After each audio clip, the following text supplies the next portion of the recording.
Welcome to Facebook for the Blind, your look at the downfall of Western civilization through the best memes we can find each week. Gentlemen, both and neither is that time of the week we like to celebrate Facebook for the Blind, a show for the visually and Facebook impaired. I'm your humble host, joined by my beautiful co-host, Quiet Michael Labune, and the Sasquatch himself, Andrew Teedy. And we're going to have some really funny memes, but first, the depressing news. Well, no, actually, very first, happy Valentine's Day. Here's a cartoon from Nathan Pyle, and it's the two aliens that communicate really funny together, and the one is holding up a little Valentine, and he says, "I drew a vital organ being wounded." And she says, "Critically." And then he holds up flowers. "Also, these are dying." So meaningful. I love this one. Moving on. I actually found a source just for depressing news. It's amazing. It's just like all the depressing news in one place. So, starting off here, top corner of Newser, we can see that pigeon that was dyed pink. Yeah, dead. Murphy Brown, straight-laced news anchor, 86 years old. You know what? Dead. The original Wednesday Addams on the old show? Dead. Groundhog Day took a tragic turn in Quebec. You know what happened to the groundhog? Dead. Meanwhile, the State of the Union address happened last week while we were rudely while we were doing our show. And personally, I'm kind of miffed at Joe. But anyway, whatever, moving on, water under the bridge. But one of the funniest parts afterwards was Mitt Romney running into George Santos, and he's just like, "You shouldn't be here. You shouldn't be here. You're an ass. You're an ass." Which is Mormon for "fuck you, you pussy motherfucker."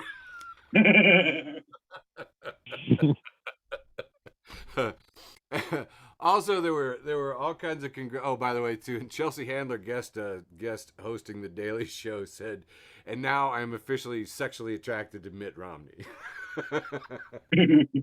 Telling off George. It's like, okay, all right. As we went to press, Trump team has turned over additional classified records and a laptop to federal prosecutors. And I love that they put in there, "and a laptop." Trumper's laptop. Just that extra special sauce on that. You'll notice, too, that this is a picture of a kitten because I have a plug-in that replaces all pictures, even tangentially Trump-related, with pictures of kittens. It's called Make America Kittens Again, and I wouldn't browse the web without it. Are you telling me that's a picture of Donald Trump coming out of a box? No, it's a picture of a kitten, because a picture of Donald Trump coming out of a box would raise my blood pressure. Oh, and I don't need that. Yeah, it changes the whole picture, not just Donald Trump. Yeah, the whole picture goes bye-bye. Yeah. I see what you're saying. I see what you're saying, how a big lumpy body like Trump's could be laying in a box. I mean, it's easy for us to all visualize. I was going to ask to see the original. I was going to be like, "Dude, turn the filter off. Let's see what this was about." No. What was he doing in there? I don't care. I don't care. I don't want to know. I don't want to have to describe it to the audience of Facebook for the Blind. Orange and gross and floppy. That's what was happening. What's in the box? Friend of the show, Jeff Tidrick, reports we'll probably never find out who got copies of Donald Trump's stolen classified documents, but we do know that just out of the clear blue sky, Bonesaw Arabia just happens to give $2 billion to Jared Kushner. Come the fuck on. Do I have to draw you a picture? And a lot of great responses in the comments from that. I especially like this one from the Coffee Time News that shows a picture of Elon Musk and Jared Kushner with the Saudis at the World Cup. And it's just captioned, "Which one of these two do you think brought the thumb drive?" It's like, that's a very interesting question you ask there, Mr. Coffee Time News. I just like this one for the headline. "I wanted to try the new Bing with ChatGPT, then Microsoft went all Microsoft." From ZDNet, pulling no punches in the headline.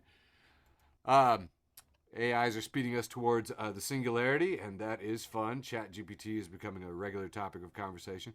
Here's an interesting one. Kirsten Sinema founded a consulting firm with Arizona figure tied to the payday loan industry. And can you guys think of a less evil industry? Did I ever tell you I used to work next door to a payday loan place, and I had them show me the paperwork, and in there they have to disclose in the fine print the APR. You guys know what the annual percentage rate was for a payday loan? 700%. Yeah, just a fun one. So, Kirsten. Jesus Christ. 700%. Kirsten is satanic adjacent. You heard it here first. As, of course, we're going to press, as usual for this show, every week, Jeff Tiedrick reports again, holy fucking shit, 67 mass shootings in the first 45 days of 2023. America's door problem is out of control. As you remember, the last time it happened, it was because somebody hadn't shut a door. And I thought one of the most perfect responses was the typical, oh my God, I'm drawing a blank on Iron Man's real name. Iron Man. Tony Stark. Tony Stark. Robert Downey Jr. clutching his chest and giving the relief with his eyes closed, and it says, Republicans, when they find out no fetuses were killed in the mass shooting. Moving on. Yeah, I saw a meme just like that said liberals when they found out no windows were broken. Oh my God. It's so dumb. Sharon Watts reports the NRA just hit a 10-year membership low of just 4.3 million members and ended 2022 with over $10 million in the red. The nonprofit has hemorrhaged over 1 million members since 2019. So this was reported by momsdemandaction.org, who says our organization is now more than twice the size of the NRA with 10 million supporters. And good on you. Moving on. The balloon. Yeah, I wonder, do you think anybody changed their mind, or do you think this is just like COVID? Do you know what I think happened is that I think they showed that a lot of the inner guys were just making money and living in gold-plated hot tubs and, traveling around in private jets. And they were like, why am I funding this? I mean, that's... You think NAR card-carrying NRA members got wise? I think they died. I think it's just like nobody knew it joining. I'm with Lavigne. They're just dying off, and people aren't signing up like they used to. Yeah. You know what? This is just baby boomers dying. I tell you what. We're going to follow up on this story, and we're going to figure it out. We're about halfway through the depressing news. Does anybody know a librarian? Does anybody know a librarian who has a OCD compulsion, if that's a really reference question?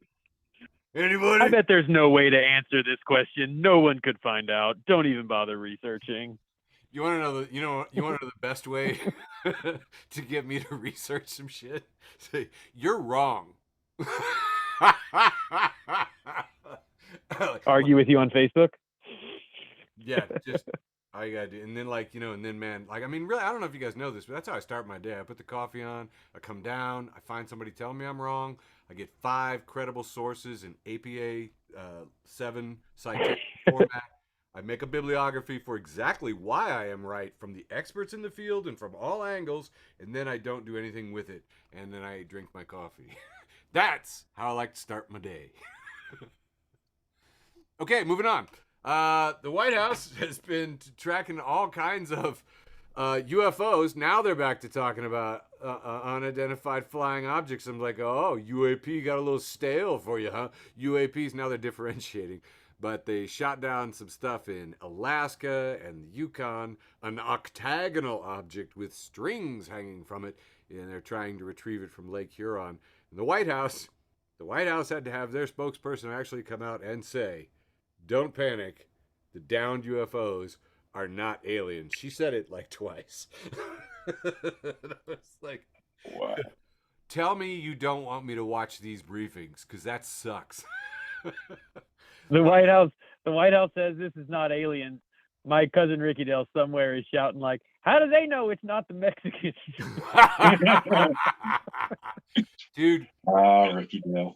One of the Pentagon briefers, this Brigadier General, was hilarious. They said, just one last time, can you clarify that they are not aliens? And he said, hey, nothing's off the table. I'm open.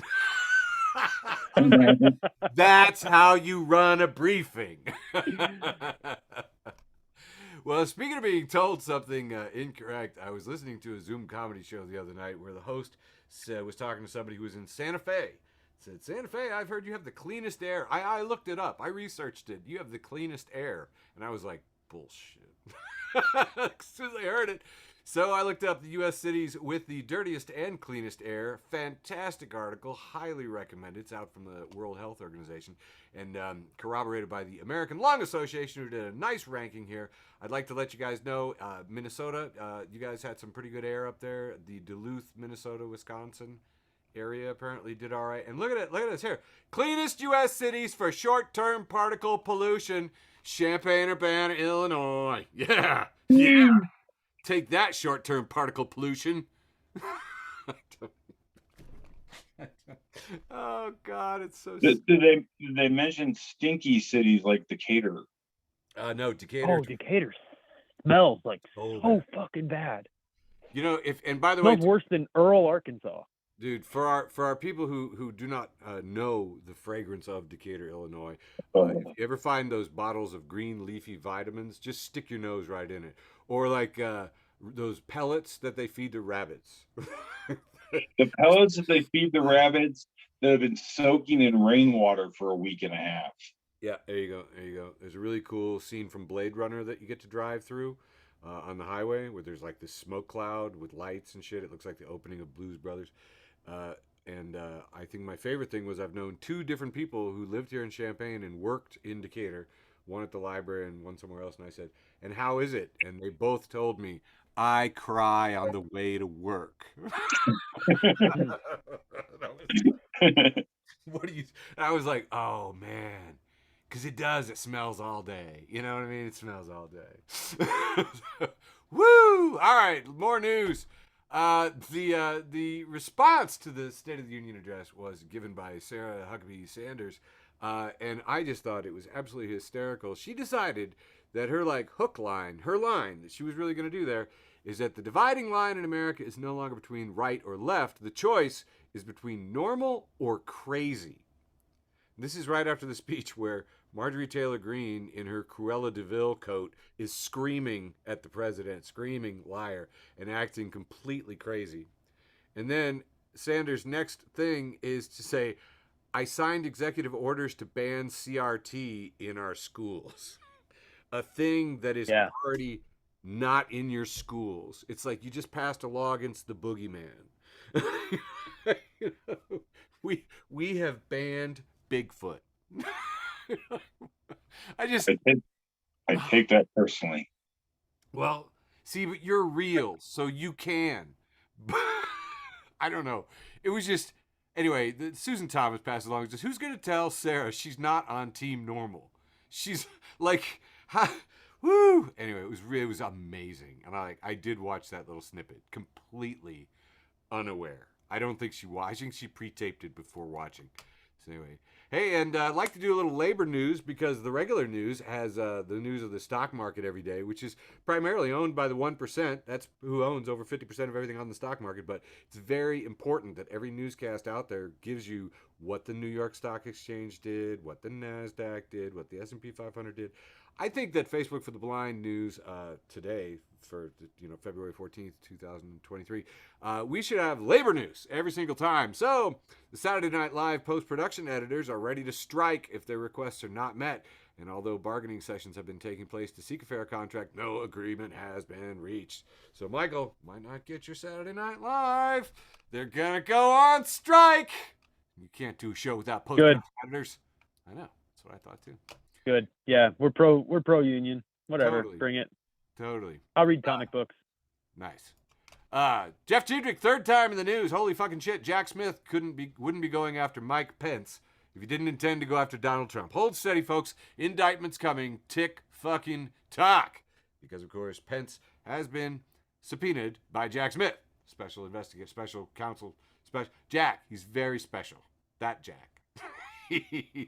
he has subpoenaed Mike Pence, and again, there's a picture here of Donnie pointing at Mike Pence in front of the gallows with the noose. Hey, check out Mikey here.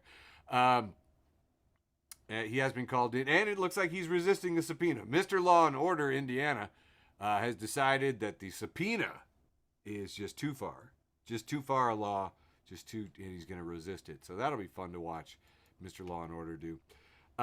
Here's a fun one. Anna Paulina Luna is now the hottest Republican in the Congress. Don't know if you're aware of that.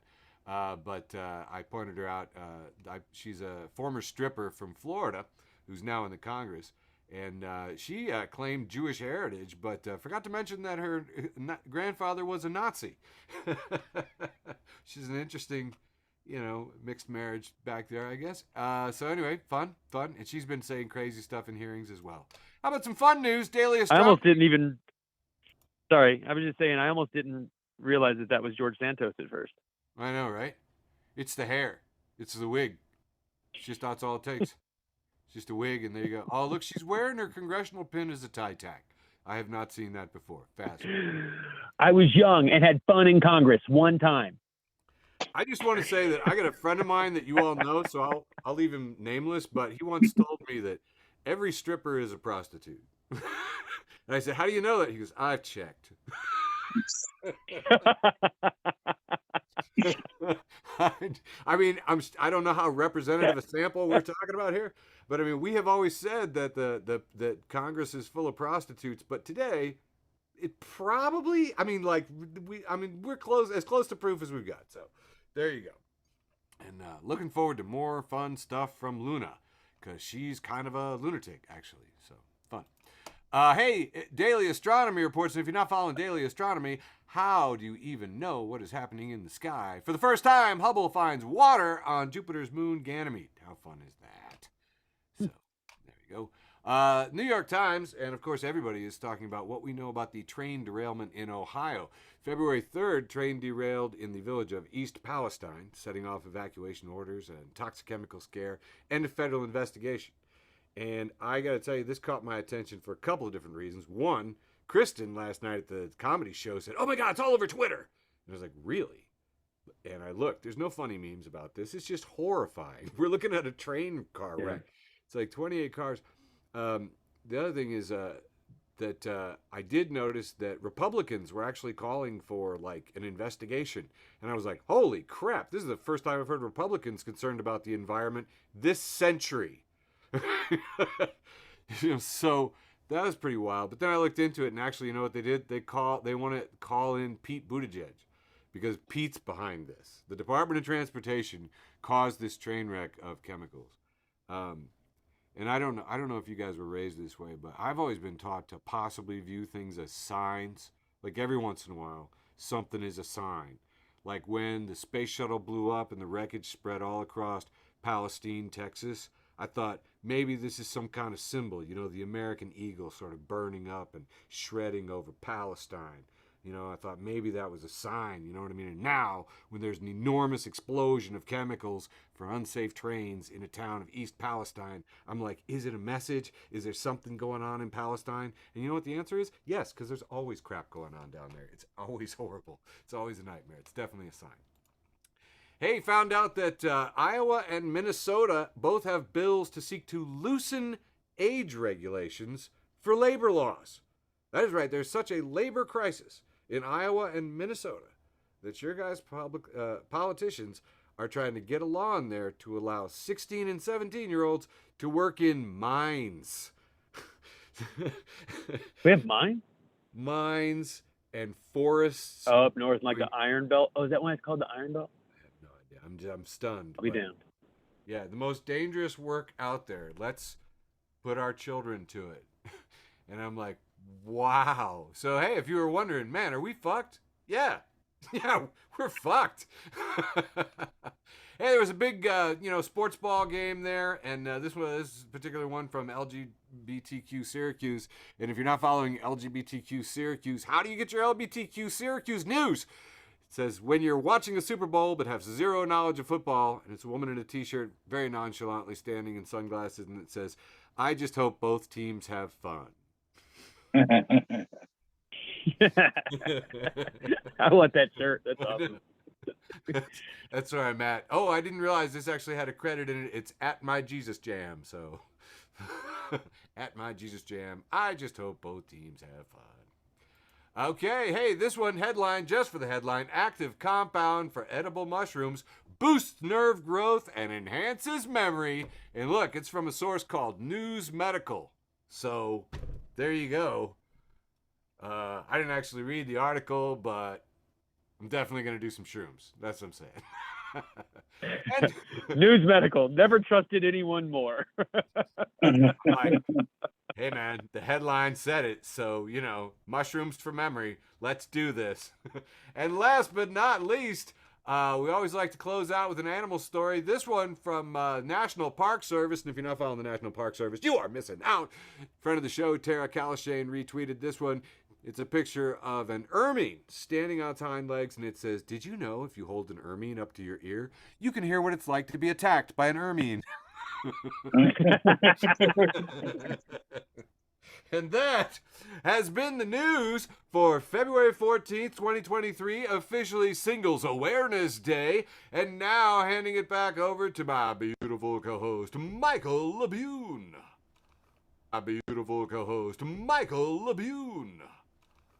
We are aware of the singles. With a short, solid round one. I got a nice, big, long, round one. Here we go. Trash Can Paul and Tuesday Brunch. We have this picture of this hot guy with tattoos counting money. And it says, plastic surgeons after convincing rich people that it's ugly to have cheeks. Just counting his money. Trash Can Paul is back. First two slots. It's a picture of a piano. It's like a Craigslist ad. And it says, piano, free, not haunted, pickup only, $1. Free piano, you pick it up. Leicester, circa 1966, Lutz area. Not possessed or haunted in any way. Tuned less than 24 months ago. Played by human hands. 6 minutes. Cents. Not a player piano. Does not play by itself. Comes with bench. Has wheels. Please take this out of my home. Next up is friend of the show, memes. You're not following memes. You should. It's a picture of RoboCop. And it says, dude died, but they made him go to work anyway. Memes are back, says boomers. Sam Smith is trying to possess our kids. AC/DC. I'm on a highway to hell. And then it's boomers, and it's just this picture of this old man dancing, and he is unhinged.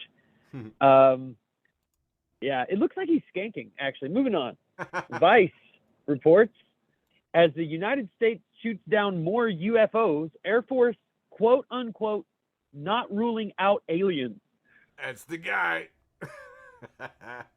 And here he says, we are calling them objects, not balloons, for a reason. And that's U.S. Air Force General Glenn Van Herk. Nice. Jokes are, friend of the show, Jokes are, has a picture of aliens, and they say, hello, human. We sent a peace delegation to Earth for our future cooperation. Have you seen him? And then it's just a picture. It's the classic meme of the puppet looking to the side and then looking straight ahead, except the puppet is the United States because we shot him down. That's what we did. The other 98% is here, and they have the, quote, I'm about to lose my shit over Rihanna's halftime show at the Super Bowl, quote, starter pack. And all the usual suspects are here with a pair of shades, a Make America Great Again hat, a lifted pickup truck, and a Confederate flag. Friend of the show, great comic, Rod for Short. If you're not following Rod for Short, you should be. Hilarious. Hope he's doing good down there in Nashville. He posted today, you either think God is as powerful as you claim you do, or you think God is so weak, he needs you to protect him from musicians wearing devil horns and Harry Potter books. Can't be both. And in case you're wondering what all that is about, Mason Meninga Friend of the show, Mason, tweets, evangelicals would like you to think a 2,000-year-old religion could be defeated by a woman singing at a Super Bowl halftime show. and that's all I got for round one. Kicking it over to you, TD. Oh, hi everybody. I also have a big long round one this week because there's just too many memes, man. So true. Too many memes. So true. Too many memes. Like, right. So true. Like, really stretching the truth. It's so true. Kicking off my round one, the wholesome round here on Facebook. And that's all I got for round one. Kicking it over to you, TD. Oh, hi everybody. I also have a big long round one this week because there's just too many memes, man. So true. Too many memes. So true. Too many memes. Like, right. So true. Like, really stretching the truth. It's so true. Kicking off my round one, the wholesome round here on Facebook for the blind. So wholesome. The other 99% post a picture and just says, apologies to Edward Munch. And it's the famous picture of the Scream, but they've replaced the screaming character with Marjorie Twatwaffle Green in her Cruella de Vil coat, screaming because she's a twatwaffle. Nice. Moving on. Sorry. A twaffle. A twaffle, if you will. Okay, next up, we have more from Trump's favorite twaffle. Friend of the show, friend of the universe, Brett Terhune, posed, whenever a woman gets kicked out of a comedy club for just laughing, in quotes, she looks like this. And it's, again, more pictures of Marjorie being a bitch. And he's not wrong, though. Everyone, like, I was just laughing. I was just helping. Dude, Sidney Davis Jr. posted a long anecdote about doing this to the mother of the bride at a bridesmaid's party down in Memphis. And it was just like, down in Nashville. And it was like, she goes, she looked exactly like this. I've kicked her out of the club. Yeah. I've absolutely walked this person many times. Yeah. So funny. Yeah. All right. I just got one more with this bitch. Friend of the show, Nate Copley, repost from Francis Maxwell. Says, no need to worry about that balloon picking up any intelligence. And it's Congresswoman Twatwaffle holding a big white balloon. Just, do with that information what you will. Because it's like the Chinese balloon. Yeah. Except she's not. She doesn't. She's not smart, so no intelligence. Yeah. It's a double entendre. Yeah. Dude, anything this woman does regarding intelligence is funny, because everything is a double entendre. True. Like, Word. this woman doesn't have the intelligence to understand her intelligence briefs, so she pulls stunts like this balloon. Here's the thing, though, man. Listen, look, I'm not trying to sit here and say she's smart. I'm not. I would never do that. I am saying this. She is powerful, and like that's the thing, man. I kind of think, like, is she stupid? I used to call Trump stupid, and then he became president of the fucking United States of America and grifted because they half of the country for billions of dollars. To other stupid people. Nah, she's a carpetbagger, man. She inherited some money. She inherited a business from her dad. She didn't make it on her own. She did a bunch of QAnon stuff. She supported all kinds of QAnon crap. I mean, the craziest of all. So being a politician is just like an extension of being rich. She's like, just like, yeah, I get it. Yeah. I want to say, actually, it's funny you were saying twat waffle, because there's a QAnon conspiracy called Fizzle Drip or some crap like that. And it's like, even among QAnon people, it's considered the dumbest of all flavors of QAnon. And she was a big proponent of it. Of course she was. It's basically the concept that there's a Hillary Clinton snuff film out there. I'm not going any further. Maybe Hunter Biden's in it, but it's just like it's a whole it's a whole lot of nonsense about something that does not exist. It's just like, Anyway, the QAnon people are like, oh yeah, frizzle drip. Yeah, that's a bit beyond the pale. Not Marge. Marge is down. All right. Of course she is. Next up, let's get away from this bitch. Friend of the show, Jason Jester. Nice. He has a solution. This will get rid of those pesky spy balloons, and it's all the balloons from the 1989 classic Batman, starring Michael Keaton and Jack Nicholson. And it's those balloons, and it's a couple shots of the Batwing jet that he used in the movies to get rid of said balloons. That is our solution to the spy balloons. The fucking Batwing. Nice. With Do the it. Scissors. The scissors on the front, man. There is scissors on the front. Where does he get those amazing toys? Moving on. Joe the Animal, friend of the show, post a neon sign for Little Darlings. It's a gentleman's establishment. It says lap dances cheaper than eggs. Nice. I like that. Jason Jester, once again, show her that you really care.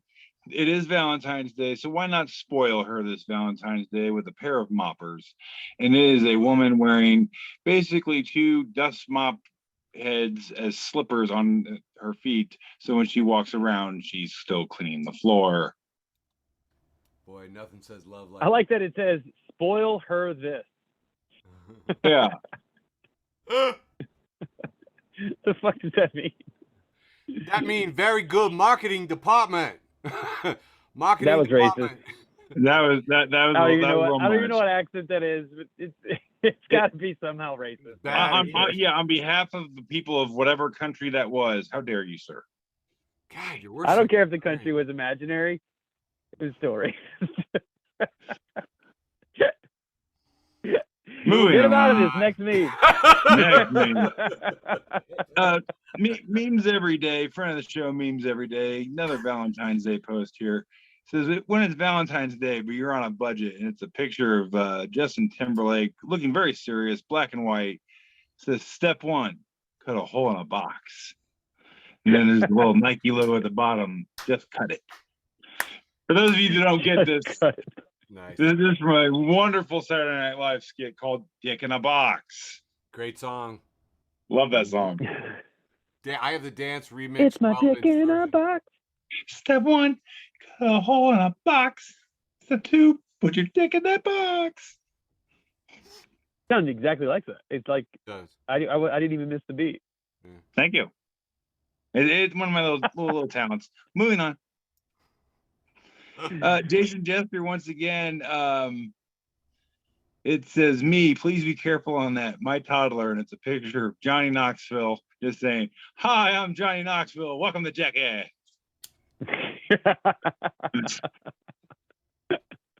Labune, I think you might be in agreement with this. Oh my God, this is my whole life. This is my whole life right now. So you're saying your son regularly says the phrase, hold my juice box, watch this shit? Dude, let me tell you this. I was standing in the living room and I was just like looking out the window, just fucking thinking. And he walks up next to me and he looks up at me and then he folds his arms like mine were folded. He looks again and then he like spreads his feet out a little bit, shoulder width like mine were. And then he just looks out the window and he goes, God damn it. He's just trying to be just like his dad. Oh, he's my new favorite person. Oh, that's great. That's pretty God damn it. Moving on here. We got a couple more for this round. Jason Jester again says, your poop watching you scroll through my memes for 30 minutes, and it's Vegeta from Dragon Ball Z floating face up in a pool of water. I'm guilty of this. I will admit this. Nasty. But accurate and funny.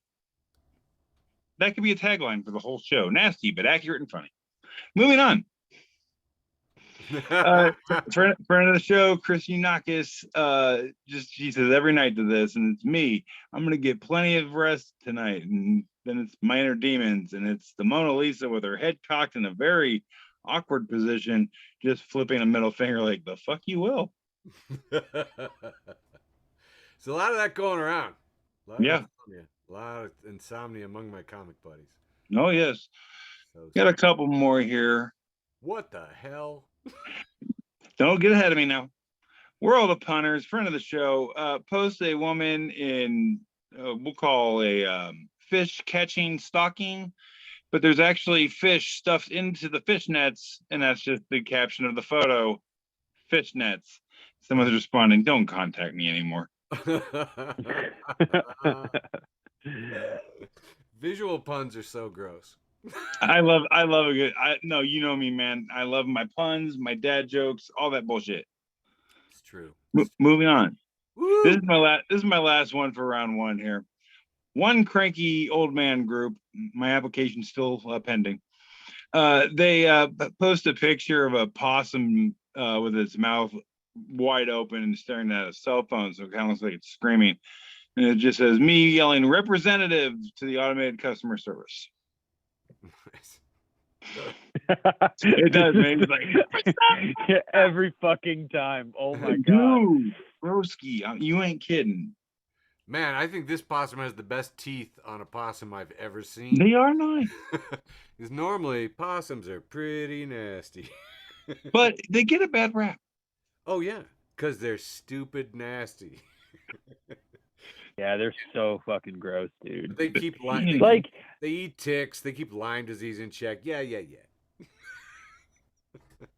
Animal. Yeah, I mean they're like important or whatever, but like I'll fucking hit one with a hammer. I'll set it on fire. Stay the fuck away from once me. Again, we only give a shit about cute animals. Well, cute. You know. I even turn against cute animals if they drool on me regularly. And let me tell you what.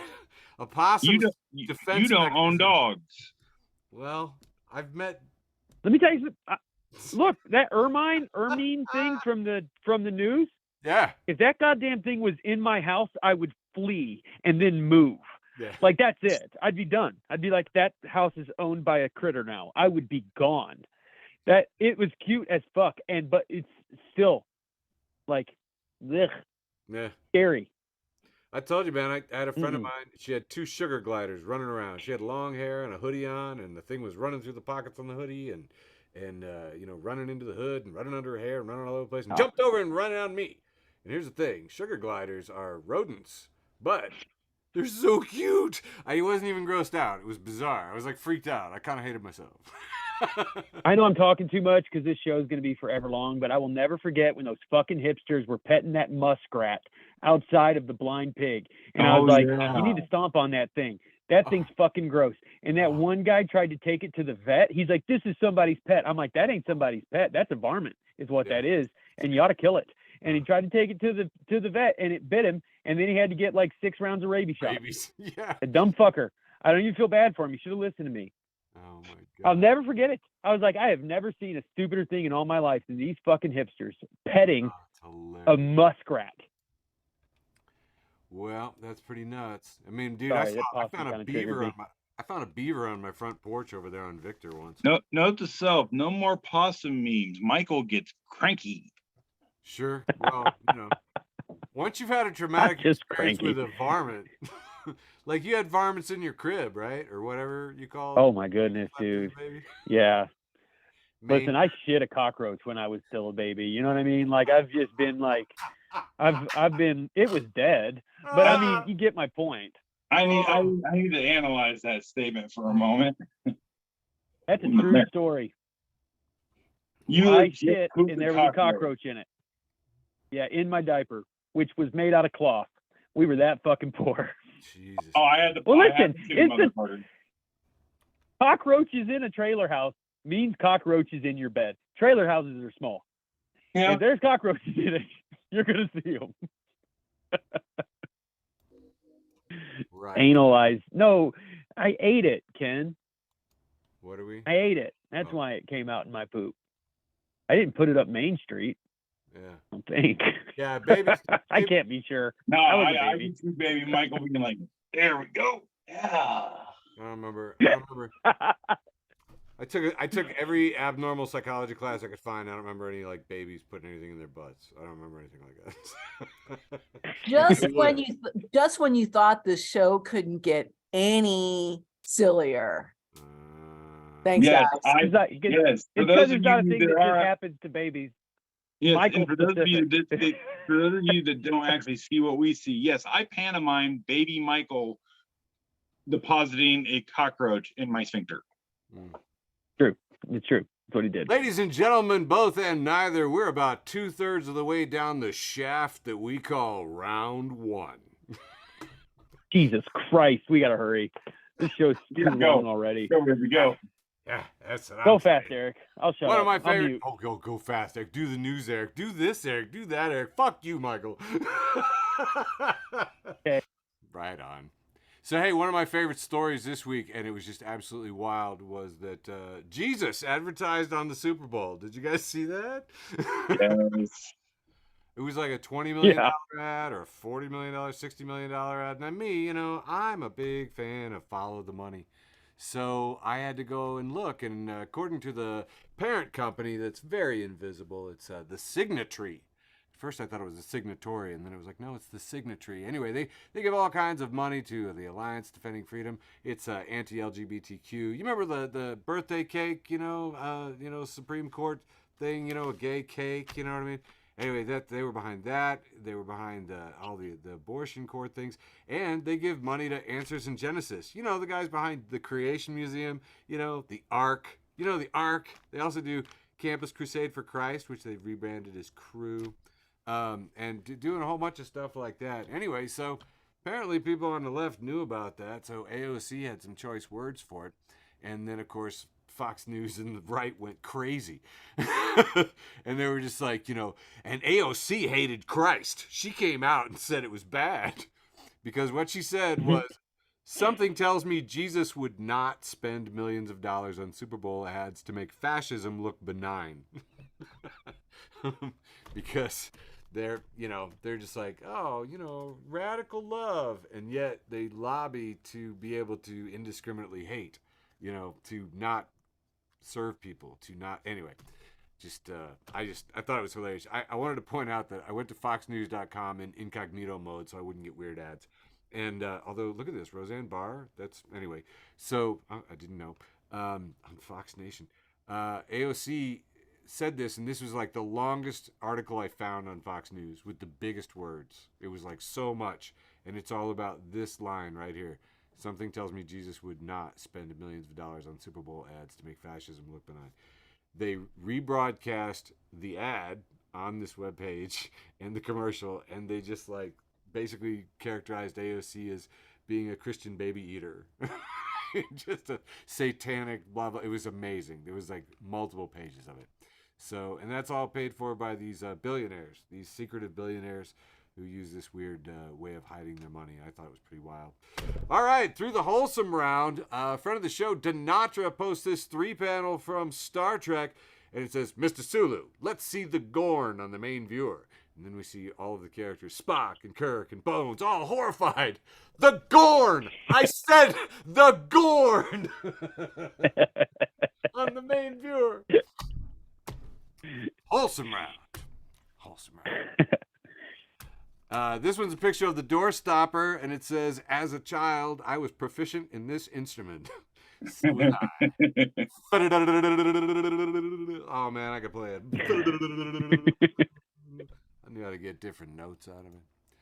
Friend of the show, Jason, posted this that he saw in the GSU parking lot down in Georgia, and it has the 3 stars of the Chicago flag and says, Mothman is real. We made out, and he is a gentle and caring lover.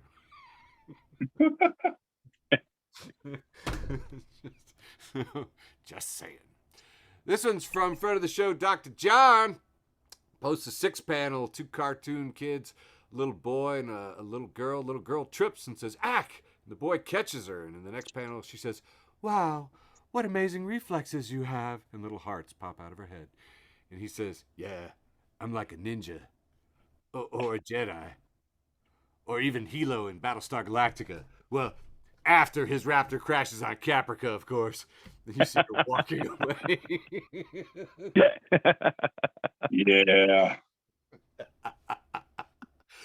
Nerds! Is it because he just got too hot?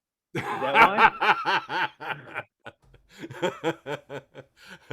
Yeah, a lot of my friends were like, "Oh yeah, ouch, right in the feels." This is actually a cartoon from Cyanide and Happiness, and if you're not into Cyanide and Happiness, like, why are you even on the internet? yeah, fuck off if you're not. The boys at the Canopy have been talking about the Far Side a lot, so I joined the Far Side fan page. Maybe you don't know, and it's, and this is a picture of two hunters, and they've both got the quack whistles in their mouths, and one goes quack, and from the other side of the bush, the other one goes quack quack, and then from behind a rock in the foreground are two ducks, and the one says, "This is shaping up to quite possibly be the most beautiful thing I've ever seen." Because they're pointing their guns at each other. And the ducks could watch some payback. It's beautiful. Farside fan page. This is from friend of the show, Dave King, and it portrays the Mother Mary, but she has tentacles like an octopus. And he has captioned it, Calamari. And my only comment back to him was, "This is why we can't have nice saints." All right. Kind of reminds me of Little Mermaid. Yeah. Of like Ursula as a saint and a good guy. Yeah. Red and tentacly. Yeah, it's weird. I have to say, because like of all the Cthulhu and other like octopus type of things, this is like the least creepy. And I'm not sure why. Is it the candy red? Is it the dress? Is it the blue cloak? Is it the hijab? Is that hijab? Nijab? Whatever Mary wears on her head. I don't know. Right. Sorry. Stop being funny in there. But, Dave King, if you're not following Dave King, you're wasting your life. Friend of the show, Dave King, again, second time in this round, says, "Don't dress for the job you have, dress for the job you want." And it is a picture from the 1970s of men's short sleeve and long sleeve business shirts and fashion shorts with belts and walking socks that go right up those calves. And then some like nice dress shoes. And a lot of people were guessing what job you would dress like this for, with a tie and shorts in 1970s, sideburn. Jonathan proposes Action News, Anchor San Diego, circa 1974. They do have that really, kind of superhero, but I'm here to bring you the sports kind of vibe to 'em. And people were like, "Well, what job?" And I was like, "I'm thinking accounting department on the Love Boat." Oh, there you go. Just below the Lido deck, guys are down there crunching the numbers. It's just what I'm thinking there. I posted this one with the tag, "Man, I really miss the old printed manuals."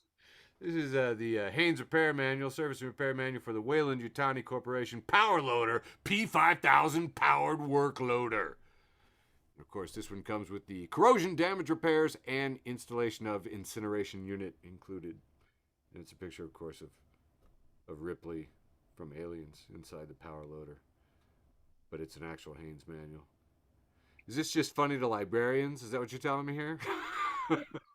No, Okay. it's fine. Okay, fine. No, thanks. Appreciate it. We got friend of the show, Bruce, who passes along his Friday Chuckle, which is a cartoon as well. We got a man and a woman sitting across a table drinking coffee, and the woman's on her iPad searching, and she says, "My goodness, one little Google search, and now all the ads in my feed are for arsenic and cyanide." The fuck? I liked it. I felt that one. Yeah. There's a picture of Marjorie Taylor Greene in her Cruella white fur coat, shouting in the State of the Union address, and it's labeled "Free Bird." This next one's just for my own bemusement. It's an album from the '60s, and it's just in really funky, fun artwork with lots of rainbow-colored musical notes all over it, and it says, "Let's have a beatnik party. Every teen goes for a party that's offbeat. You can have a beatnik party any time of the year, in any weather, anywhere, and it's way out, like crazy cool." Anyway, so apparently this would really help you to have a beatnik party back in the day. friend of the show, Kitchen Fun with My Three Sons, post boy mom. Friend asked me what it was like to live in a house full of boys, so I peed on her bathroom floor, ate everything in her fridge, told her 800 stories about Fortnite, farted 20 times, and she was ready to kill me.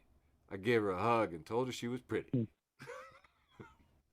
Second to last in the wholesome round, the dark side of service, and if you're not following the dark side of service, you are missing out. Post customer, I'd like to buy a bagel with cream cheese. Me, sorry, we only take cash. My manager, can I talk to you?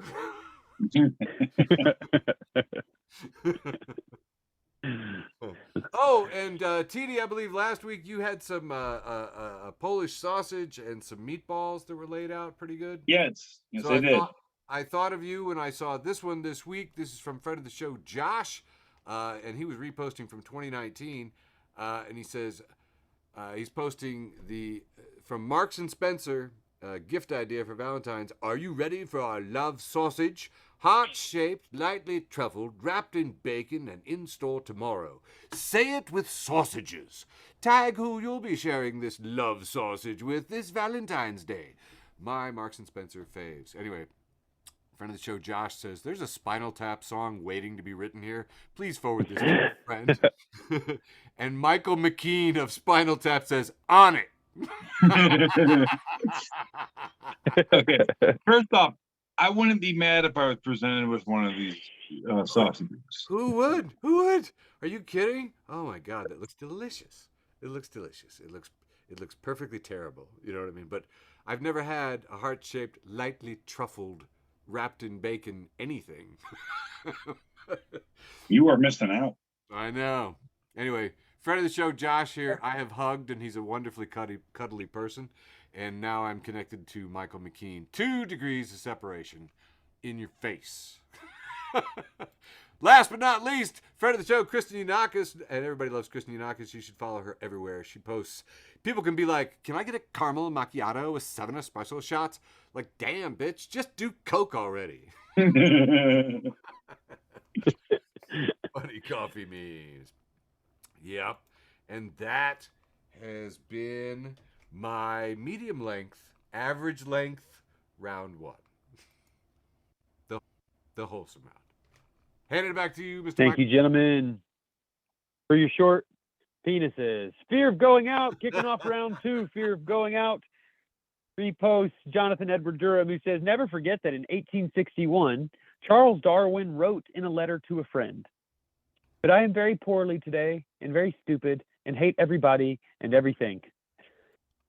Because this is my favorite reminder that we can do great things even if we feel sad, like sad little potatoes sometimes. This is my new favorite Charles Darwin quote. But I am very poorly today and very stupid and hate everybody and everything. Nice, Jack. Glow fuck yourself. Finally joins the show. Glow fuck yourself. Where have you been all my life? Glow fuck yourself. If you're not following Glow fuck yourself, you should. You should follow them on Instagram. Glow fuck yourself says, back in my day. Let me back this up. There's just pictures of different flavored Hostess fruit pies. Hostess cherry, Hostess peach, blueberry, lemon, blackberry, and apple. Hostess fruit pies, and it's headlined, captioned rather. Back in my day, we didn't have fleshlights. Dan Hodges. Oh, this one's not funny, but it is true. Dan Hodges says, in retrospect, Sandy Hook marked the end of the U.S. gun control debate. Once America decided killing children was bearable, it was over. There was another mass shooting today, this time at the Spartans in Michigan. But like the sad thing is, like, we don't even, it didn't even make our news. It's just living in America at this point. So anyway, moving on. Aquarius. I don't have a welcome mat at my door because I am not a liar.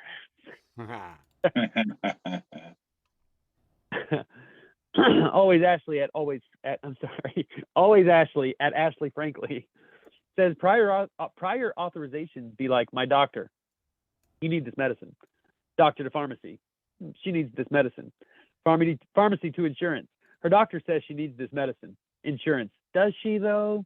Let's ask her doctor. I'm about halfway through. Rad Dad is back, this time with Simon Holland, who tweets, you can use charcoal or propane, but to get the best sear on a steak, okay, now that the wives stopped reading, just buy 2 Valentine's Day cards and write the message from one card onto the blank space of another. A 500-degree cast iron skillet. That is actually a really, really fucking slick idea. Low Fuck Yourself is back twice in one round. Says, I think this fortune cookie is trying to tell me to try butt stuff. And then the fortune cookie says, every exit is an entrance to new experiences. I got three more. Fucking sober, friend of the show, friend of my life, fucking sober, says, me, why am I so miserable? Everyone, because you drink all the time. Me, no, not that. Something else.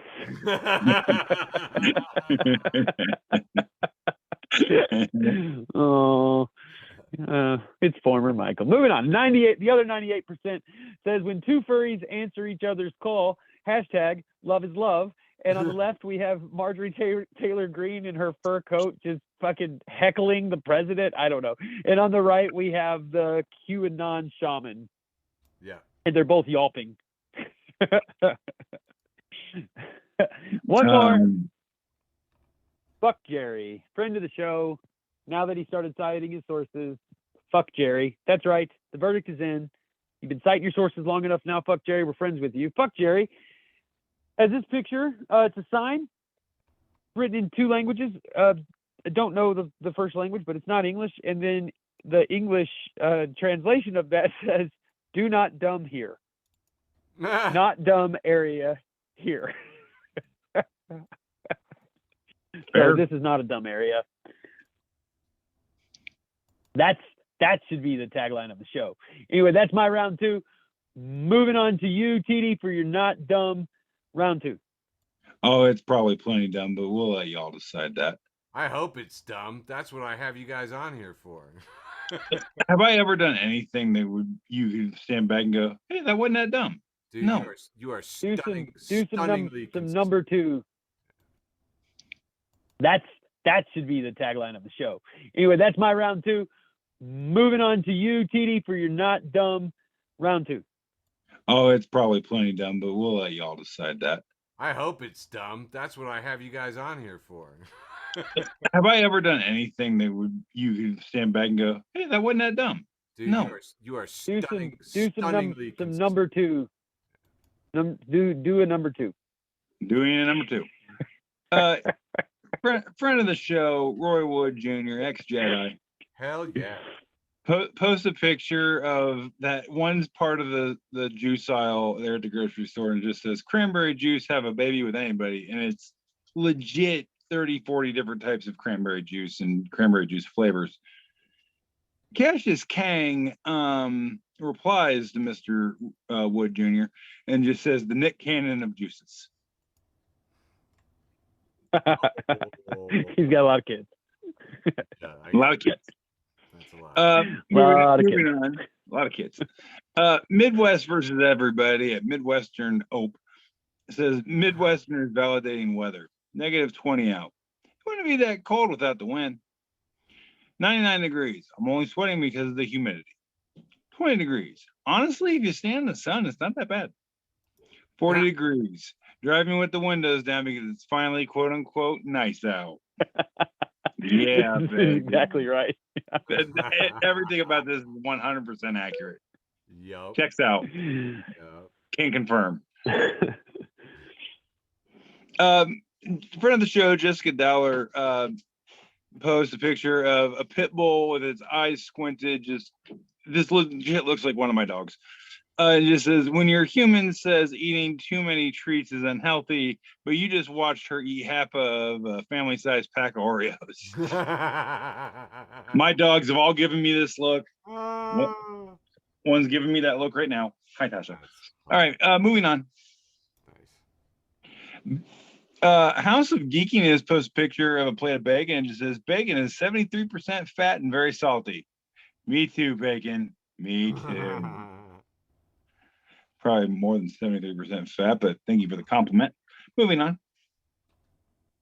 Nice. Thank you. Friend of the show, Chris Embry, posted a picture of Cookie Monster, and it just says, when you told her you were a monster in bed, but didn't get specific. And it's Cookie Monster with that look on his face. Cookie's in bed with him, just like, this never happened to me before. me promise. Wow. Wow, that was wrong in a couple of different ways. I know. Moving on. I'll be the cookie. Bird. Huh? No, nothing. It was so stupid. Just go on. Oh, okay. Pixie and Brutus post a picture here. It says "Life Under the Ocean," and it's picture a little cartoon turtle swimming, and he's got a straw up his nose, and he's got one of those beverage binders around his fin, got a couple cans still in it, and it says, there's a scuba diver like, oh no, this poor creature, and then you see like all of a sudden the turtle's down with his little turtle homie, and that straw up his nose is snorting lines of cocaine. And they're downing the beers. This is a cocaine episode. Oh, fuck yeah. There is a lot of cocaine in this episode. A lot of cocaine. It's like it's 1986 all over again. Moving on. I just want to assure our audience we were not sponsored by cocaine. No. We were sponsored by Don Johnson, though, which is basically the same thing. Which is basically cocaine. And what's his name? Robert Downey Jr. Hey, that was a long time ago, man. Was it though? Oh, fuck you. DJ Bueller posed reach out and touch plain pepperoni or combo because it's a picture of a little pizzeria, maybe in New York. It just says Depeche Mode Pizzeria. And there on the awning it says your own personal cheeses.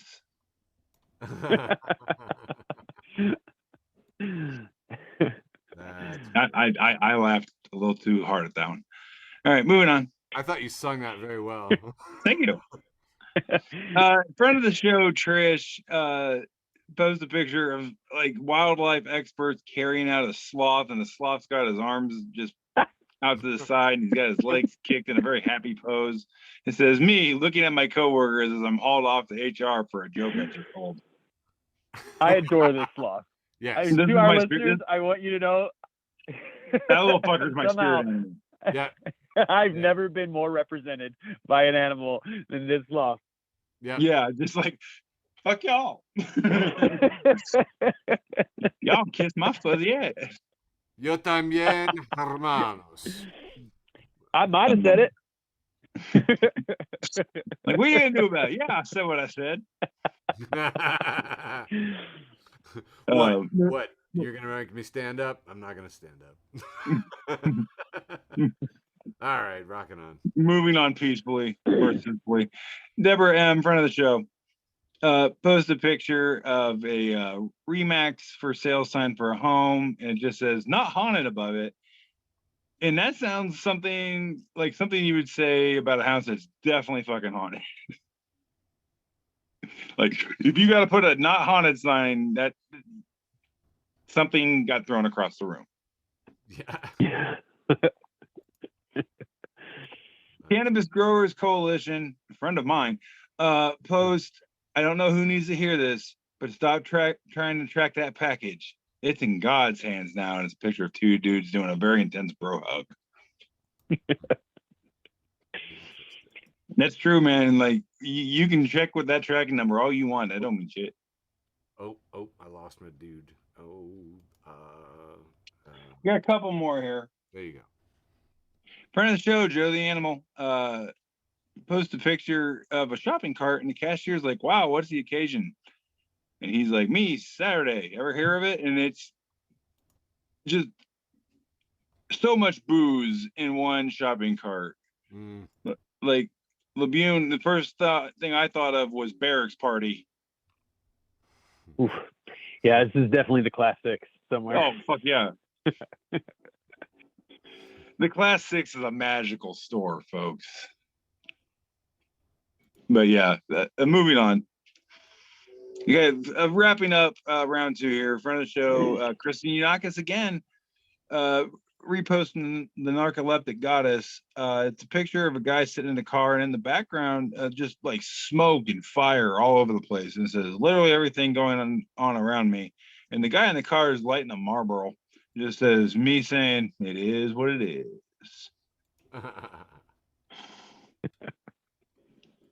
I felt that one. Nice. All right, that's my round 2. Sizemore. Excellent. Give me your round 2. That was lovely. I'm so pleased with everything that happened there. Right on, getting into my irreverent round 2. We have a mock live CNN logo with the nice scroller that says, happening now. Speaker vote. The vote for speaker. And it's in a picture of Representative Kevin McCarthy. And it says, McCarthy's proposed concessions. Can only bang gavel on his own crotch. Has to build the water wall and has to be on the other side of it. Has to subpoena Hunter Biden's penis. Once a year, Lauren Boebert can hunt him for sport. Good stuff from The Daily Show. This next one's from friend of the show, Matt, and we have a flying saucer in the background and 2 aliens who are admiring a crucifix, a full-size, big, 10-foot-tall crucifix. And the one is saying to the other, you know what we need to do? We need to get the fuck out of here. That's what we need to do.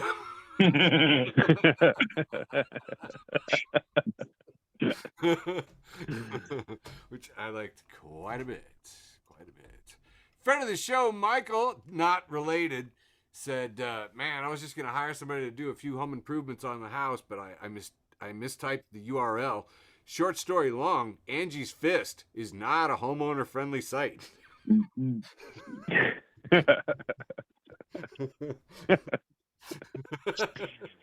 And I don't know, he kind of goes on a bit, and he says he stopped looking at it after 12 seconds, so I didn't really get a good enough look to render it. Wow. Yeah. Friend of the show, Kristen Yanakis, making a second appearance in my sets. Repost Vermin Supreme's Dank Mash Team. And it's got this really cheery girl with a big smile on her face and bright eyes. And it says, me telling coworkers how excited I was to try the barbecue place nearby because it smelled so great outside. And letting them letting me know there was no barbecue restaurant. And that smell was actually the crematorium down the street. Woof. Yeah, but see, Kristen's going to laugh at it extra hard because she works at that crematorium. Anyway, a lot of talk about ChatGPT and the AIs taking over the world this week. Friend of the show, Rose, used ChatGPT to write his own obituary. Check this out. This is literally written by a computer here. Royce was born in Chicago, Illinois, to parents John and Mary Kitts. He was an only child and was raised in a loving household. He attended the University of Chicago and graduated with a degree in business administration. Then later we hear, Royce was a passionate outdoorsman and loved to spend his time fishing, hiking, and camping. He was also an avid reader and enjoyed learning new things, reading the latest books, and studying philosophy. And by the way, I think this was all put together by Google, searching, his social media and crap like this. It never met Rose, but it wrote this, and it just said, he'll be deeply missed by his family and friends. May he rest in peace. And I was like, Rose, this is so good. You should die. Pretty fucking weird. Yeah, but it's if you're actually reading along there, you see the whole thing. It's pretty good. It's not bad. I've read worse in the local paper written by a human. Oh, yeah. I've written worse obituaries. Right? For sure. Look at this. I'm like, I don't know. I have mixed feelings. It mixes me all up inside, man. Friend of the show, Riley Dolan, passes along. Oh, we haven't been slamming on Elon Musk at all. But this is a screen capture that says block at Elon Musk, ? And it says blocking Elon is considered an attempt at DDoS and terrorism and no longer permitted under the Twitter rules. Follow him instead, big red button. And the thing is, it says, this is a joke, but I love that people are blocking Musk to test if it's real.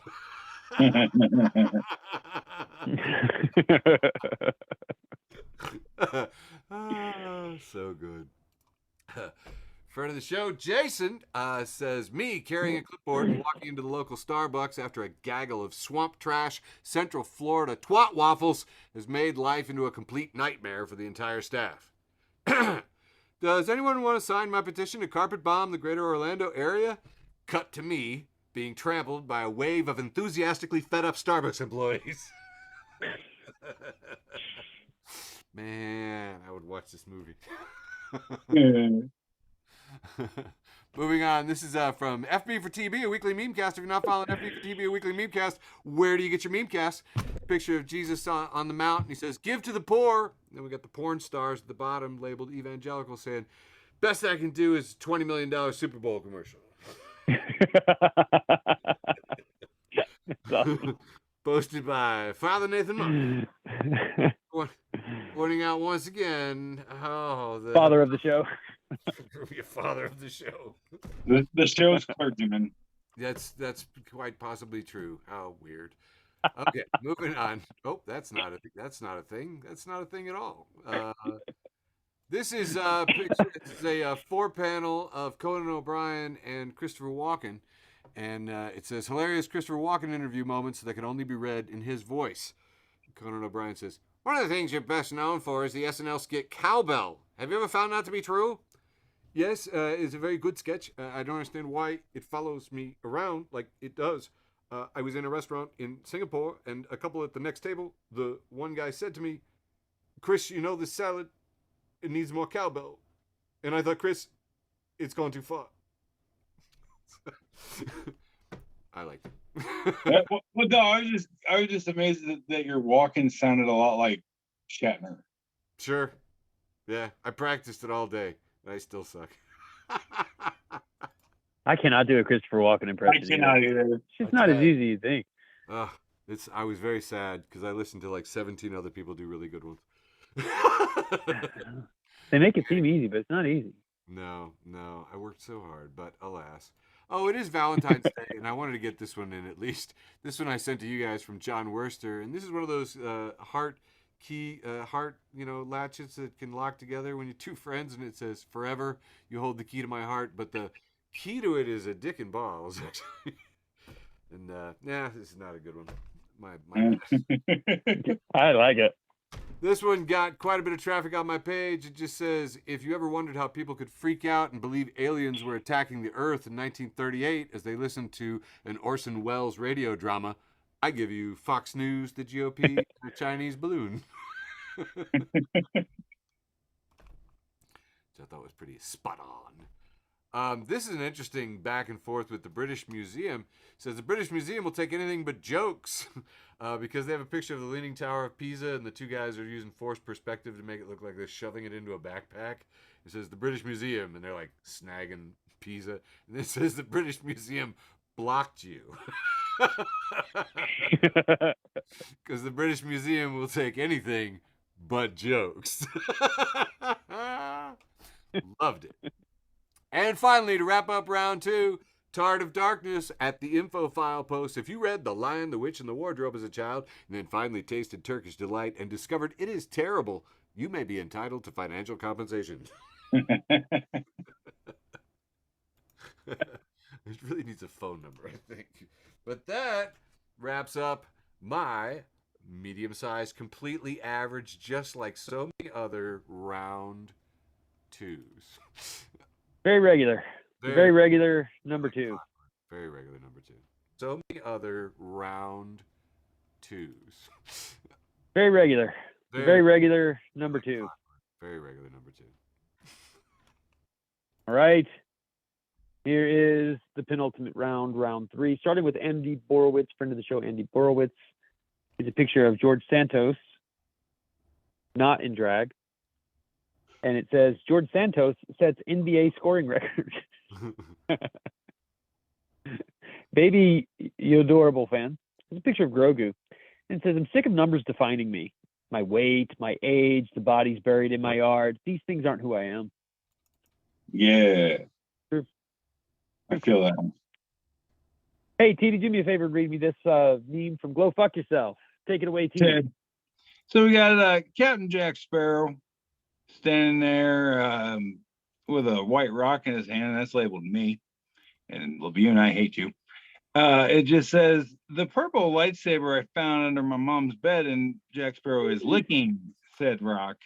And then in the next picture, he just making a face like, ew, dude, ew. And I'm like, thank you, LeBune, that you saw this and thought, I'm gonna make T.D.'s dumbass read this shit. Oh my God, T.D., why are you so gross? Reading such horrible, gross things. This is a picture of Skeletor. Fuck you. And it says, I'm moving to Minnesota. And then I don't know this woman's name. Does anybody know? Evil Lynn. Wow. Evil Lynn says, so Skeletor says, I'm moving to, I wasn't allowed to watch He-Man when I was a kid because it was evil. So, you know, says, I'm moving to Minnesota. Evil Lynn says, why? And Skeletor says, religious reasons. You wouldn't understand. And then you see a map of Minnesota just south of Lake Elmo. There is the Church of the Big Mommy Milkers. Hell yeah. I must make a pilgrimage. Religious reasons. History for the Witty 2.0, get going. There's a picture of a cow walking onto a bus, and it says, and the cow says, is this bus going downtown? The driver says, depends on whether or not you have moolah. LOL.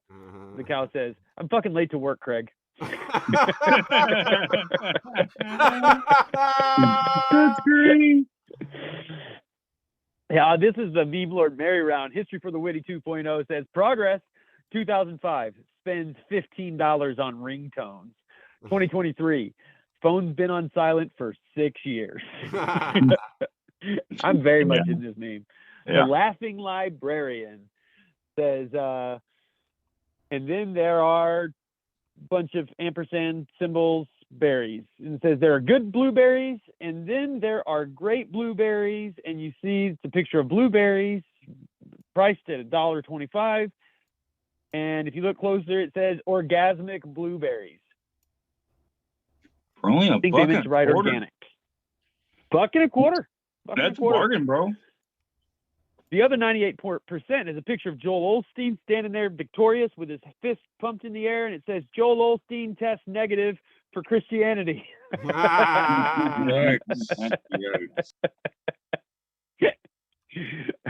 Fuck that guy.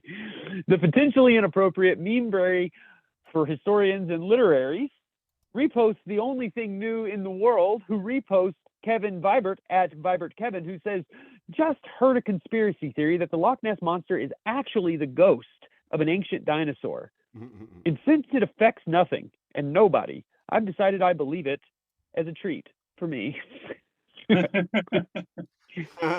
my last meme for round 3, the penultimate round, which will leave only my post with the most. Oh my. History for the Witty 2.0 says, agreed. Adrian says, please stop making new flavors of Coca-Cola. Either put the cocaine back or leave it alone. I told you, this is the cocaine episode of Facebook for the Blind. Kicking it over to you, TD. What you got?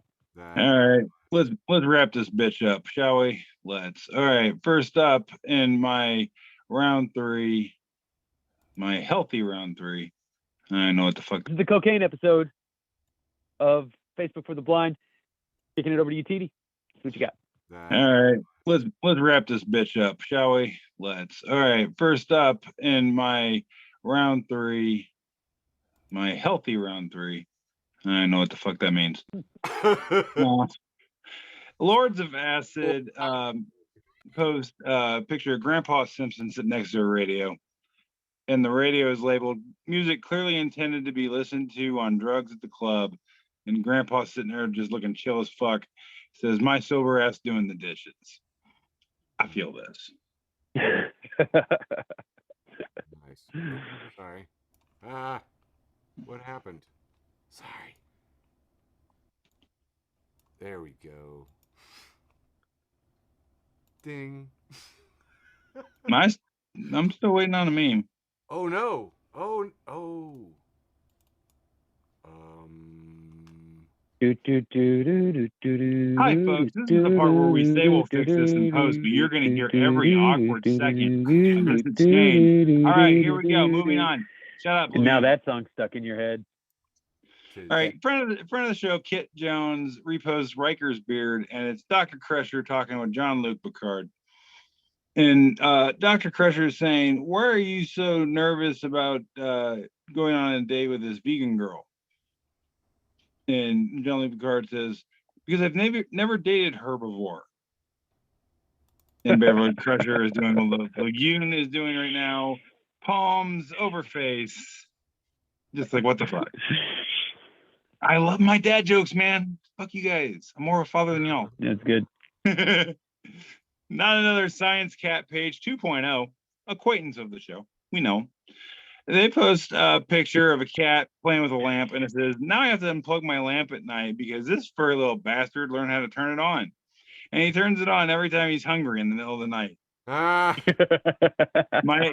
Any of my pets learn this, I'm gonna be wanted for crimes. Is that that's one of those touch lamps? Yeah, I think it's one of those ones where you just tap the base and the light. Yeah, my grandma has those all over her house. Wow, that's awesome. Moving on. She probably feels elegant. That's high society in Indiana. Yeah.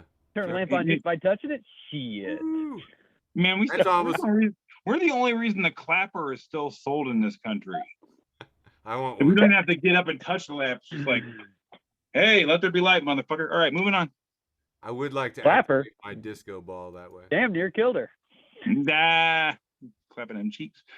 Deconstruction girl posts picture of Leonardo DiCaprio just kind of sitting there with his head and it being supported by his hand. Says, "Me, when y'all say I'm so sorry that happened to you, instead of laughing at the traumatic story, I thought it was funny." And like I said, it's Leonardo sitting there and it just zooms in on his face like, "Oh fuck." We've all been there. Oh yeah. There I was, covered in blood. It was hilarious. That's when you end the story of like, "That's the second time I got crabs and the first time I got herpes." And yeah. Oh man. Next up, speaking of Leo, Sarah Lazarus post, "Maybe Leonardo DiCaprio hated 9/11 so much that he can't even date women who remember it. Did that even occur to you?" Because Leo's like damn near 50. Yeah, I mean, Leo's damn near 50 and he's dating a 19-year-old. You don't remember that shit? A 19-year-old woman. Thank you for the correction. I'm just a grumpy old man. No, I'm just saying. I'm a grumpy old man. They're all fucking kids to me. They're all fucking kids to me. I thought you were going to do one of those conversions, like if she'd been a dog, she'd be 80 years. No, because I'm not a pervert. I didn't. Okay. I mean, I'm a pervert, but I'm not a pervert.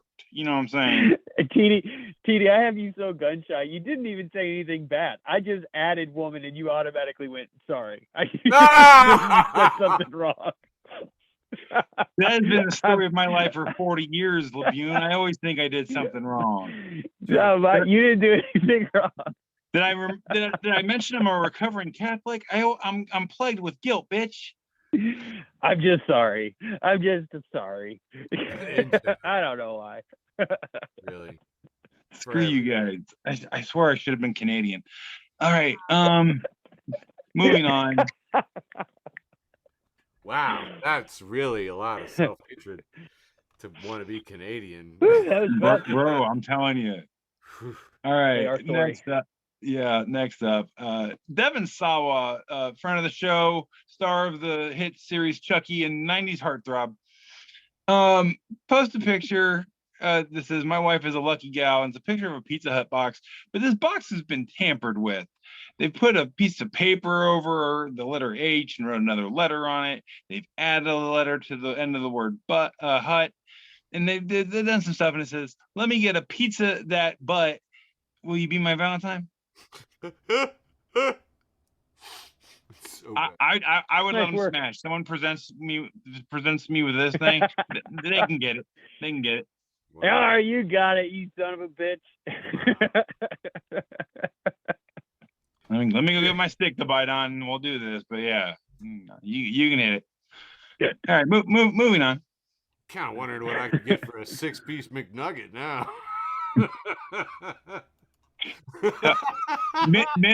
Minimum 10-piece, preferably a 20. You say that. I have standards, motherfucker. You know me.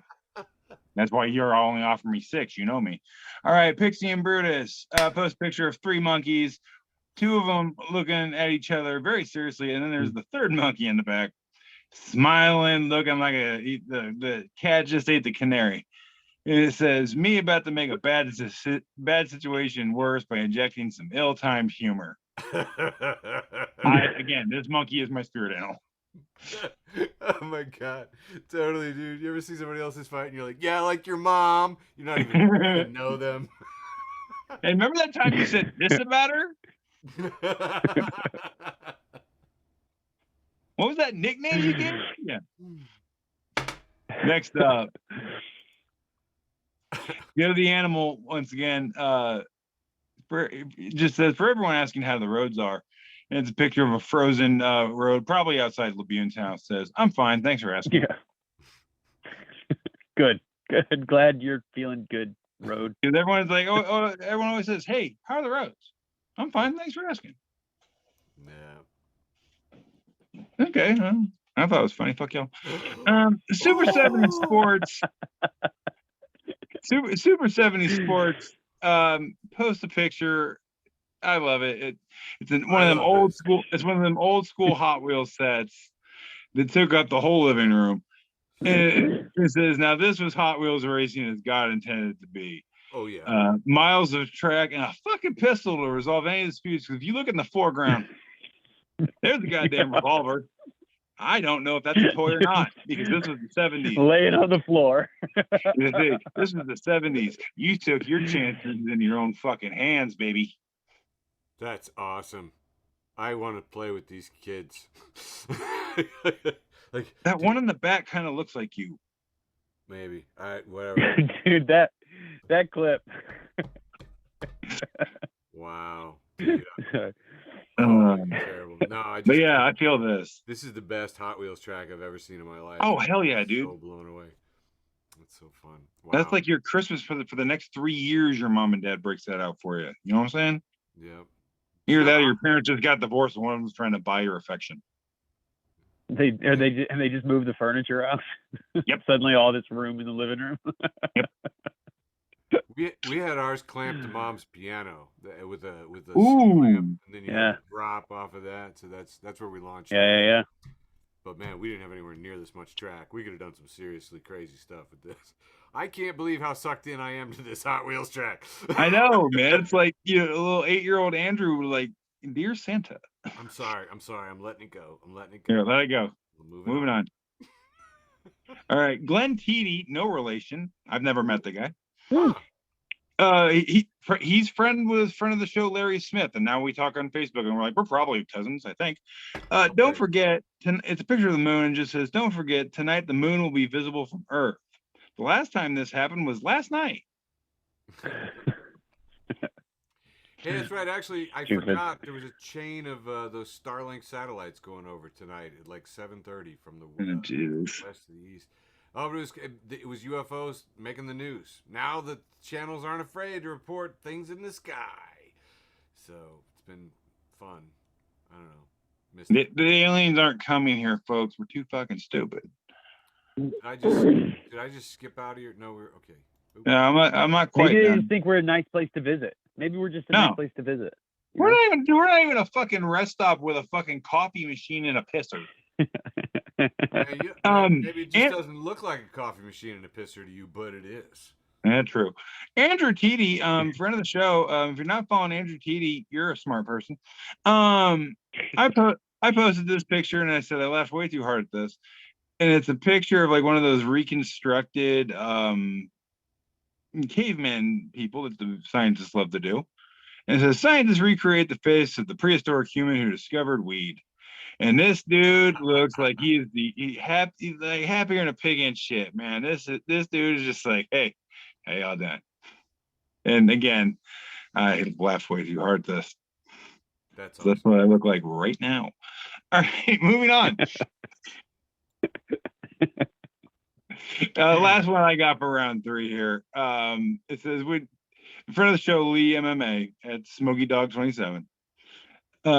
When you at McDonald's drive-through and they tell you they're not doing milkshakes, and it's a picture of Snoop Dogg with his hair down, looking just the most pissed off Snoop Dogg you've ever seen.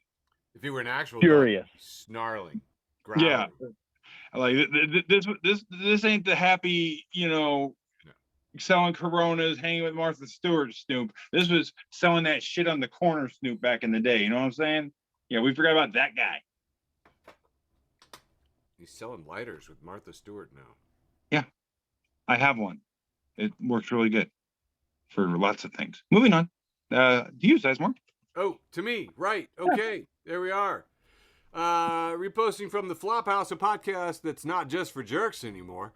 And they have reposted Toasty Digital, who says, my 27-year-old female boyfriend, 28-year-old male, won't stop saying he's microdosing pants whenever he wears shorts. Yeah, it's pretty stupid. Comment Rob says, putting the speed in tuxedos. All right, so Sigurd the Mighty, at Mighty Sigurd, who's apparently some kind of Viking king, says, I am so tired of living like it's the 1600s. Can I afford eggs at the market? Are my friends gonna die in the plague? Puritans coming for my sinful lifestyle. I want some modern problems. Modern problems! I feel you, Sigurd. This is just from a bit, I think it was just a Twitter exchange, because last week Santos stepped down from 2 House committees he'd been appointed to, said, until he can clear everything up, which is like, never.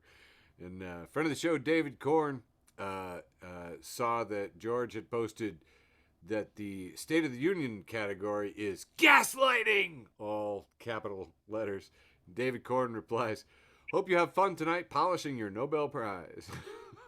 Pretty good. This next one is just a funny headline. You know how I like to throw in those funny headlines that are just funny without anything else. New York Times, a Yale economics professor, has some ideas on how to deal with the burdens of Japan's rapidly aging society. The only solution, he says, is mass suicide of the elderly, including ritual disembowelment. So, yeah, that's where we're at. Hey, Oh. yeah, well, but sure, on the one side, but on the other side, everything past this has to be funnier. Yeah. It's like, okay. So, I found out that the fans of Bigot Bird over there at Chick-fil-A have lost their minds because Chick-fil-A introduced a cauliflower burger. And if you haven't seen the responses to this, let me read some to you. Pat Tramble says, I thought the Cathy family was Christian.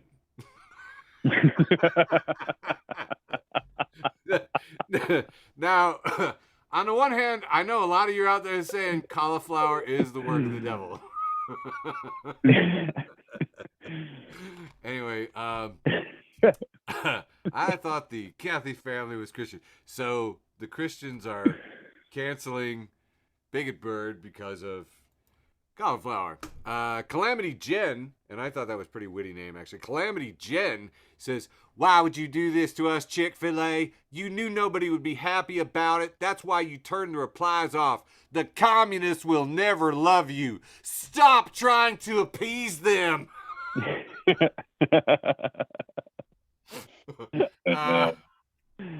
Yeah, I mean, so, I'm always talking about the teams and the tribes. I want you to see where the lines are being drawn. We got cauliflower! Yeah. I don't know. We did it, guys. We did it. We did it. We got the cauliflower. Brock McGillis says Chick-fil-A is woke. Avoid at all costs. At all costs. I mean, Michael, as a person who's worked through a few, symbolic logic problems and, probably taken up a couple pieces of paper. Yeah, sure. Do you see how many hoops you have to jump through to get from woke to cauliflower? No, I got bad news for you. They're right about this one. Sorry.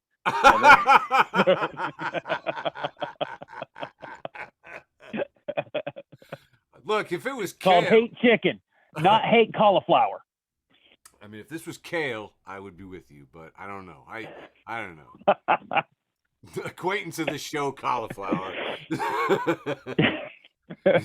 New friend of the show, cauliflower. Cauliflower. Brought to you by cauliflower and cocaine. John Barrett II says, "Evil cannot create anything new.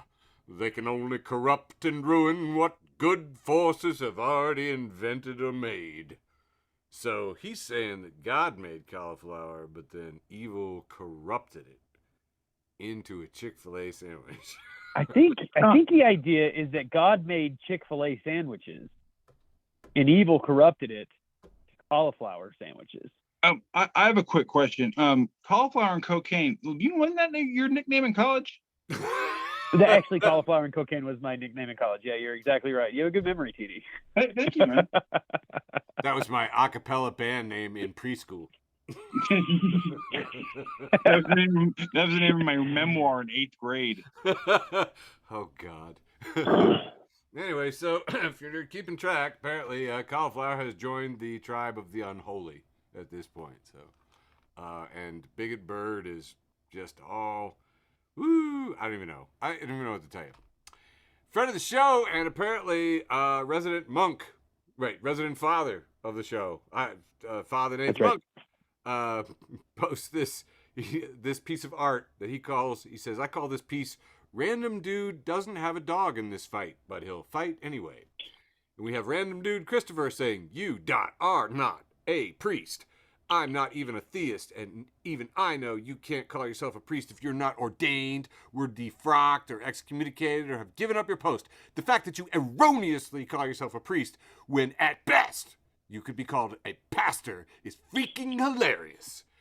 Author Father Nathan Monk. Here's a picture. I'll just be fanning myself with my master's degree in theology and using it to remind you that both the Bible, canons, and catechism affirm that you are a priest forever.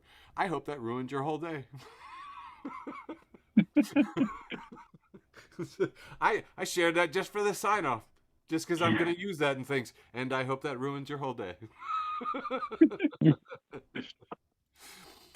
This one's going to come in handy, and I suggest you go to FB for TB, a weekly memecast, and copy this one down for future uses. This is 2 stick figures, and one of them is wearing a MAGA hat, and the other one is explaining to him, "I think you're creating imagined realities where you're persecuted in scenarios you yourself invented." Yeah. This was, by the way, posted in Doomberg, USA.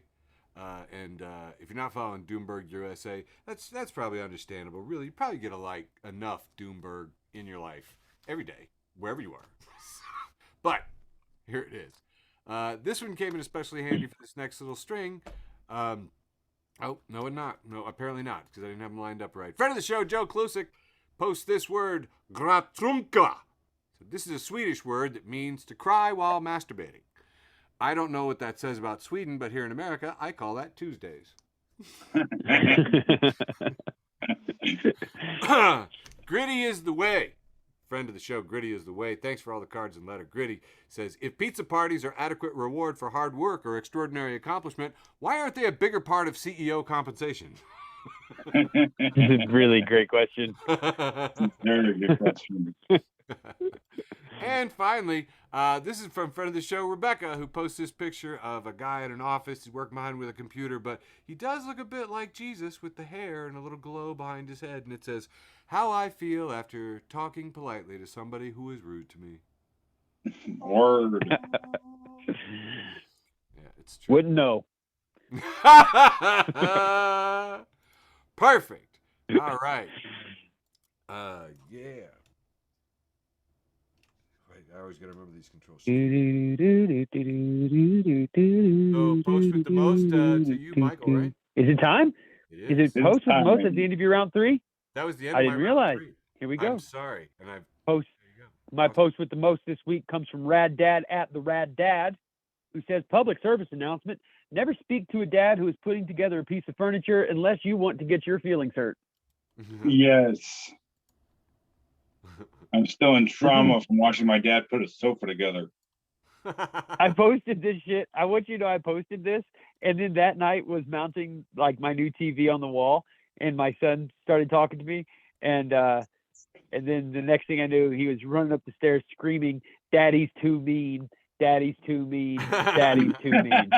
I was like, "I'm not sorry. You got to learn some things about life." And one of those, don't fuck with me when I'm doing shit that I'm not good at. All right, T.D., what's your post for the most? Oh Lordy, that was a good one. Yeah. I can't wait to see your kid's therapy bill. All right, moving on.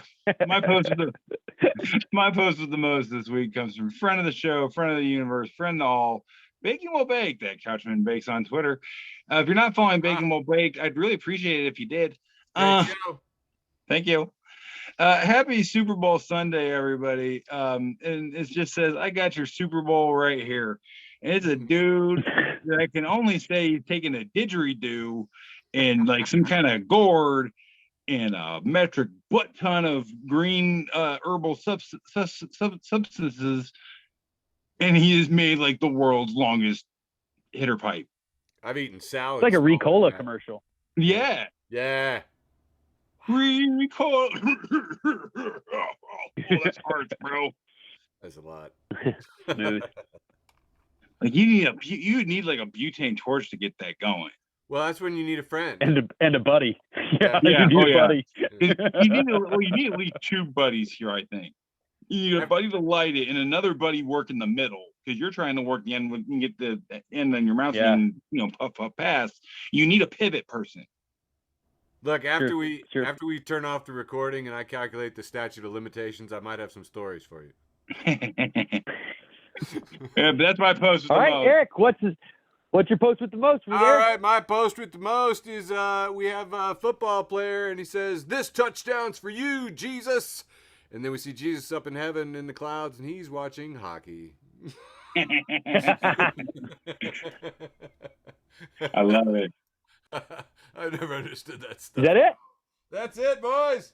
That constitutes an episode of Facebook for the Blind on a not nearly Valentine's Day episode for February 14th, 2023. Facebook for the Blind. Mwah! We love you. Woo! Love you, George. Woo, woo, woo. Where's my button? Thanks for listening to an episode of Facebook for the Blind. Follow us on Facebook, Twitter, and Instagram.